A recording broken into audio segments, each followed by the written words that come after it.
बिस्मिल्लाहिर्रहमानिर्रहीम। अस्सलाम वालेकुम दोस्तों, मैं हूं सईद और आप देख रहे हैं सईद सॉल्यूशन यूट्यूब चैनल। दोस्तों क्या हाल है? उम्मीद करता हूं कि सब खैर और आफियत से होंगे। आज की वीडियो दोस्तों डीप फ्रीज़र्स के बारे में है। तो सबसे पहले मैं आपको ये बता दूं कि डीप फ्रीज़र के बारे में जो 5-6 चीज़ें मैं आपको बताने जा रहा हूँ, अगर आप पहले से ये जानते हैं तो फिर वीडियो आपके किसी काम की नहीं है, आप वीडियो को यहाँ पर ही स्किप कर दें। तो सबसे पहली बात कि फ्रीज़र आप कौन सा ख़रीदें, सिंगल डोर या डबल डोर।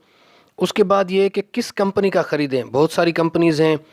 अच्छा, उसके बाद ये है कि इन्वर्टर हो या नॉन इन्वर्टर बेस, ये एक बहुत ही इम्पोर्टेंट क्वेश्चन है। उसके बाद ये है कि पावर कंजप्शन क्या है इनकी।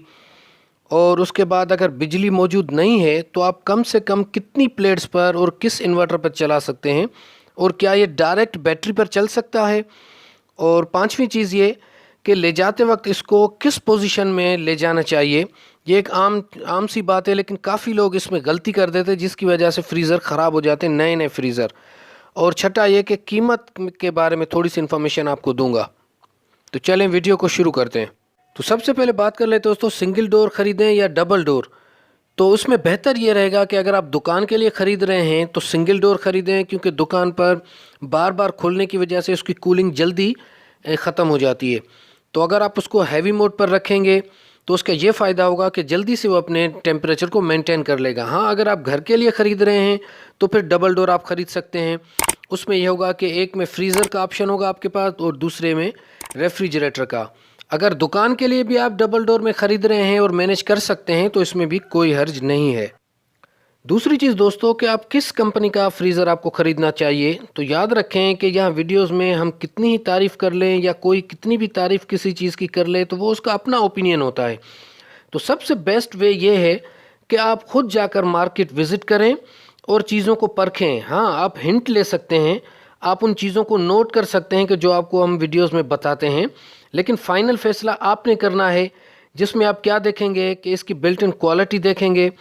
अच्छा, इसके सर्विस सेंटर की सहूलत देखेंगे, इसकी बॉडी की थिकनेस आप देखेंगे कि क्योंकि जितनी ज़्यादा थिकनेस होगी उतनी इसमें कूलिंग ज़्यादा देर तक रहेगी।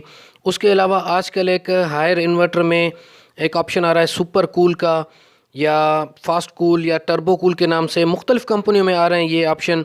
अच्छा, इसके अलावा ये आप देख रहे हैं कि इसमें लॉक की सहूलत है। अब ये लॉक की सहूलत हर फ्रीज़र में या हर फ्रिज में भी नहीं है। तो ये थोड़ी सी कोशिश है, अगर आप खुद करेंगे तो आप खुद भी एक्सपर्ट बन सकते हैं, किसी के ऊपर डिपेंड करने की ज़रूरत नहीं है। और इसी तरीके से आप देख रहे हैं कि ये R600 गैस में आजकल फ्रिज और फ्रीज़र आ रहे हैं और इसकी एफिशिएंसी बहुत ज़्यादा है। इसके अलावा इसके मॉडल नंबर और ये बाकी डिटेल है तो यहाँ भी आप देख सकते हैं कि जैसा कि इस पर अभी मेंशन है कि ये 24 घंटे में तकरीबन 1100 वाट सिर्फ कंज्यूम करेगी। शुरू में जब चलेगा तो ये कुछ ज़्यादा एम्पेयर्स लेती है, बाद में जब टेम्परेचर मेंटेन हो जाता है तो फिर ये बिल्कुल कम पावर कंजप्शन होती है इसकी। आगे चल के मैं आपको इसकी डिटेल और भी देता हूँ। अब बात करते हैं दोस्तों कि आपको इन्वर्टर बेस फ्रीज़र ख़रीद करना चाहिए या नॉन इन्वर्टर। तो याद रखें कि अगर आपने नॉन इन्वर्टर का ख़रीदा तो उसकी टार्क लोड की वजह से जब वो स्टार्ट होता है तो हैवी लोड पर चलता है, जिसकी वजह से आप उसको हल्के फुल्के यूपीएस पर नहीं चला सकेंगे, और जब तक वो चलेगा वो अपनी फुल एफिशिएंसी पर चलेगा। और इसी तरीके से जो इन्वर्टर बेस है उसको आप हल्के फुल्के यूपीएस पे भी चला सकते हैं, और जब आप अपने टेम्परेचर को मेंटेन कर लेगा तो वो लो पावर कंजप्शन पे आ जाता है। इसमें बेहतर तो दोस्तों ये है कि आपके पास एक पूरा प्रॉपर सोलर सिस्टम होना चाहिए जिससे आप भरपूर फ़ायदा उठाएं दिन और रात में। लेकिन अगर आपकी पहुंच नहीं है इतनी तो मैं अभी आगे चल के आपको दिखाऊंगा कि 150 वाट की सिर्फ 3 प्लेट्स पर सुबह से शाम तक ये एक शॉपकीपर किस तरह चला रहे हैं अपने इस फ्रीज़र को। लेकिन उससे पहले एक ये फ्रीज़र देख लें जो कि नॉन इन्वर्टर है। अब ये पूरा का पूरा डिपेंड करता है बिजली के ऊपर, क्योंकि इनके पास एक बड़ा सोलर सिस्टम नहीं है। तो ये जब लाइट आती है तो उस वक्त ये चलता है, बाकी ये बंद रहता है। अगर लाइट सारा दिन नहीं आएगी तो ये फ्रीज़र बंद रहेगा। इसके बरक्स अगर इनके पास इन्वर्टर बेस का फ्रीज़र होता तो ये 3-4 प्लेट्स लगाकर और एक छोटे से यूपीएस पे भी इसको चला सकते थे, लेकिन अभी ये नहीं चला सकते। और हैरत की बात यह है कि इनको पता भी नहीं है कि इस तरह 3 प्लेट्स पर भी कोई फ्रीज़र चल सकता है। तो वीडियोस बनाने का मकसद भी ये है कि आपको ज़्यादा से ज़्यादा अवेयरनेस दी जाए ताकि आप उससे भरपूर फ़ायदा उठा सकें और अपनी रिक्वायरमेंट के हिसाब से आप किसी भी चीज़ को परचेज़ कर सकें। तो बहरहाल इन्होंने परचेज़ कर लिया है और इसको ज़्यादा अरसा भी नहीं हुआ है, सिर्फ़ और सिर्फ 2 माह हुए हैं और ये इन्होंने 56,000 रुपये का ख़रीदा है। लेकिन बहरहाल अब ये ख़रीद कर चुके हैं तो अब तो कुछ नहीं किया जा सकता। लेकिन आप कोशिश करें कि सबसे पहले रिसर्च करें, उसके बाद किसी नतीजे पर पहुँचें ताकि बाद में पछताना ना पड़े। अच्छा, अब ये देखें दोस्तों, ये इसकी कूलिंग देखें, ये आईसी जमी हुई है सारी इस पर। और ये है पेल कंपनी का एक डीप फ्रीज़र जो कि 3 प्लेट्स के ऊपर चल रहा है, ठीक है। और अब ये देखें, अभी भी ये रनिंग में है इस वक्त। और ये इन्होंने इसकी वायर को कनेक्ट किया है और ये देख रहे हैं अब छोटे से इन्वर्टर पे। और 100 की एक बैटरी है जो कि यूनिक कंपनी की है और ये 72 एच की बैटरी है और 3 प्लेट्स इस पे लगी हुई हैं।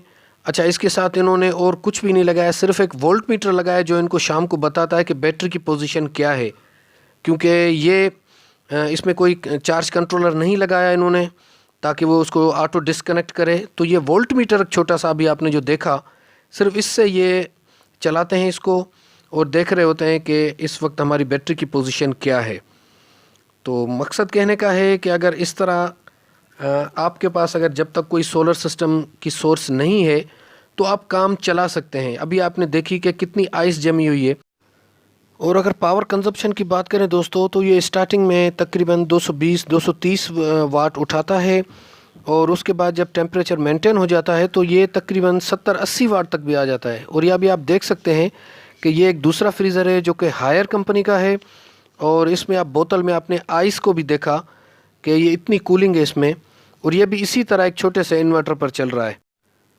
अच्छा, एक बात अभी आपको बता दूं दोस्तों कि ये 220 वोल्ट पे ऑपरेट होते हैं, ये डायरेक्ट बैटरी पे नहीं चल सकते, ये 12 वोल्ट वाले नहीं हैं। और अगर बात रिज़ल्ट की करें तो 12 वोल्ट का जो फ्रीज़र आता है उससे इसकी रिज़ल्ट बहुत ज़्यादा बेहतर है। और अब एक अहम बात दोस्तों कि जिस तरह आप तस्वीर में देख रहे हैं कि जिस पे राइट मार्क है ये फ्रीज़र का है, जिस पोजीशन में फ्रीज़र आप घर में रखते हैं उसी पोजीशन में आपने गाड़ी में लेकर जाना है, और जिस पोजीशन में आप रेफ्रिजरेटर को घर में रखते हैं उसी पोजीशन में आपने गाड़ी पर लेकर जाना है। अगर रेफ्रिजरेटर को आपने लिटा कर लेकर जाएंगे तो उसमें ख़राब होने का अंदेशा है, और इसी तरह फ्रीज़र को आप अगर वर्टिकल पोजीशन में लेकर जाएंगे तब भी वो ख़राब होने का अंदेशा है।